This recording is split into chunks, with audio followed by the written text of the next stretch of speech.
Jimmy Hyams does join us now. We had some connection issues. Jimmy, I appreciate you making some extra time for us. Now the news is out.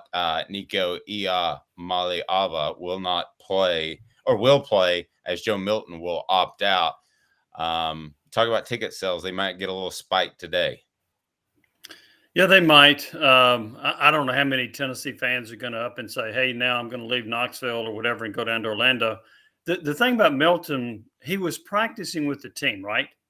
So you would, Jabari Small didn't practice with the team and he's opted out. So it's kind of odd. And I'm kind of in Caleb's corner on this. It's odd now that he's opting out, but it also lends credence to what I'd heard earlier, where Tennessee was looking at playing Nico in the first half or early.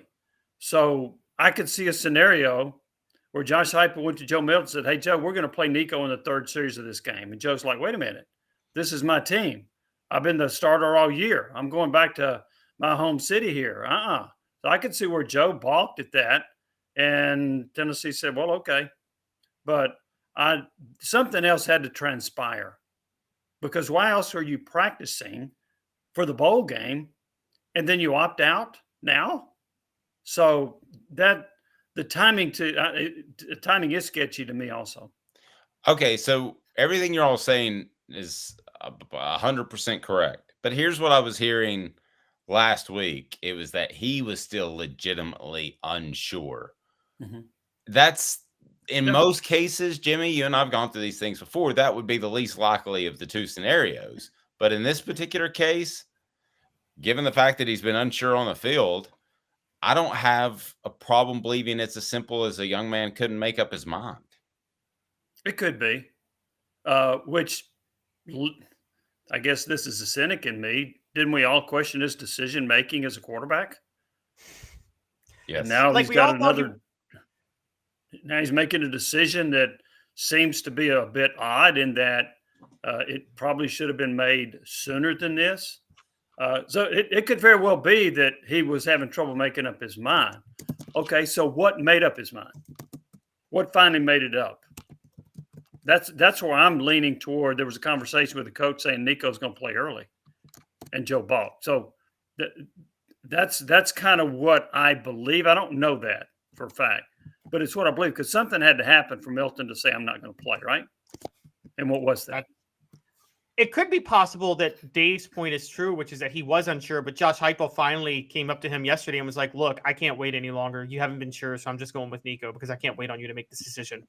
And it's possible it worked out like that, honestly, because, I mean, you kind of got to go in with it. Now, the question is, if there was a situation where what you and I thought initially, Jimmy, which is that Joe heard Nico was going to play and balked at it, now, does this become a big issue for the bowl game itself? Doesn't this somewhat split the team in the Citrus Bowl? There might be some people in that locker room that may feel Joe was wronged. I mean, we don't think that, but, could that be an issue in the locker room headed into the bowl game against Iowa? Yes, because regardless of what some people outside the locker room thought, I think Joe Milton had the locker room. I believe that. And I think that the players rallied around him. In spite of some of the mistakes, in spite of some of the inconsistency, I think the players really liked him. And so, yes, that could create an issue in the locker room. Jabari Small is going to opt out of this bowl game. It seems as if Tennessee is dealing with more opt-out / transfers than Iowa is in this game. Is that a fair assessment going in? Based on what yes, I believe that to be true. I haven't seen nearly as much movement at Iowa. So how much of a concern is that for Tennessee? Or do you think just from a talent and depth perspective, should they still be significantly better than Iowa? I think it's a concern. Look, I wasn't a big fan of Tennessee's secondary, but if you take 7 guys out of their rotation in the secondary, I mean, could Iowa pop a long pass against them and there's a bust in the secondary and some no-name receivers left 20 yards wide open? Sure. So, yes, I think that's a concern. I think that Dylan Sampson can help overcome the running back situation of not having Wright and Small. However, Now Cam Sellin's your backup. What if Sampson gets nicked up? Now where are you? So the potential for the lack of having a really proven running back in this game is there because your depth has been shredded by 2 players opting out. So the concern to me would be the depth at running back and all the defensive backs that have left, which makes it that's been an equalizer in my opinion for this game. It makes it much more difficult game for Tennessee to win. Yeah, as far as the secondary, certainly I think that is a real concern. Getting back to the running backs, when we talk about Jabari Small and Jalen Wright opting out, I think I understand the reasoning for both, or not opting out, but leaving to go altogether pro.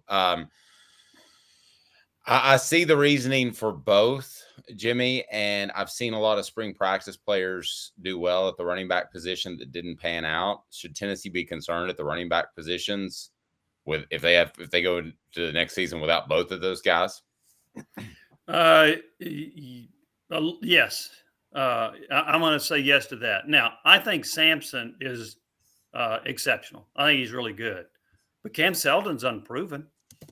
And with Jalen Wright, you had one of the best running backs in the league. With Jabari Small, you had a good running back. Not great, not elite, but he was a good, dependable running back. You take those 2 out of the equation, and now it's Sampson, and who's not very big, by the way, and Cam Seldon. I think that is a bit of a concern. Now, they've got a really good running back coming in high school. You can make, and we all know you can make an impact as a freshman running back in the SEC or anywhere else in college football. Is Peyton Lewis that good? I don't know. Is the Alabama running back they got that's the redshirted this year, is he going to be able to help? I don't know. But, yeah, I think there's a drop at running back when you lose Wright and Small. And I don't know, is Small going to go pro, or is he going to transfer to Ole Miss where everybody else is going? What's going to go on with him? I don't know for sure.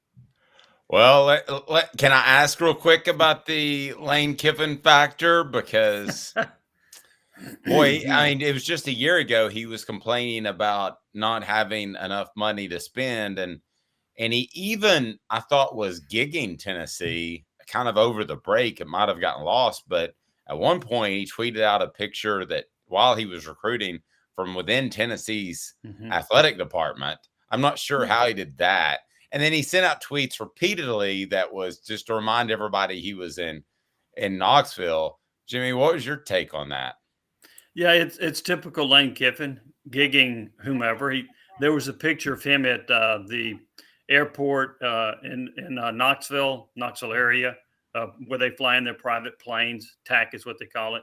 So that was a bit of a gig at Tennessee. And then for him to get one really good player from Tennessee and another decent player, that's just more salt in the wounds from Lane Kiffin. But when you look at what they've been able to get, Walter Nolan, that's another player Tennessee wanted. I was told they were never really in the hunt. But, yeah, he's done a terrific job in the portal and at Tennessee's expense. Gotcha. Jimmy, I gotta hold your feet to the fire a little bit because you talked about the concerns of Tennessee not having its 7 secondary guys. You did acknowledge that Tennessee secondary wasn't that good to begin with, but you did not acknowledge that, yes, Tennessee secondary, not only was it not that good to begin with, but I don't think Iowa can throw on a high school secondary. I mean, and they have their backup quarterback, Deacon Hill. Their leading receiver was their tight end, Eric All. He had 299 yards on the year, and he's not playing in the game because he got hurt midway through the season. So does Tennessee even need to put a secondary back there? Couldn't they just put some linebackers back there? And should Iowa be able to throw for over 100 yards in this game? Hey, Caleb, those guys are on scholarship too. Okay, let's not forget that. They're on scholarship, and their quarterback completed 49% of his passes. So what's wrong with that?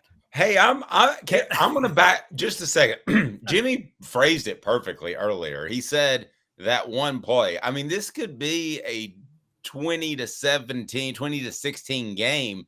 So if there's one play given up in that Tennessee secondary, I mean, Caleb, nobody's going to throw for 380 yards in this game, I don't think. But, Jimmy, the way you phrased it, I thought it was perfect. That one play, like an Arian Foster fumble, could potentially could flip a game. I would expect Tennessee to have several busts in the secondary. Now, they had busts even with some veterans. I get that. But there's more potential when you're playing a bunch of guys that haven't been playing. So I can see Iowa having from time to time, not 40 snaps, but 2-3 plays where they've got somebody running open. Can the quarterback hit them? I don't know. But I could see a few busts in that Tennessee secondary because of the youth there. So, and in a low-scoring game, that could be impactful. Caleb. I'm just saying, yes, Iowa's receivers and quarterback is on scholarship, but Tennessee's remaining secondary players are also still on scholarship. Barely. So I'm just saying. Now, I will say, Iowa borders Nebraska. Jimmy, you weren't on the show last Friday, but I asked Fred, and there is suspicion that those Nebraska teams in the 90s were on roids. So maybe Iowa will try that when they play Tennessee this weekend and catch everybody off guard. But, it's otherwise. They're corn-fed. That's right. That's Yeah, right. Yeah, some magic corn. Yeah.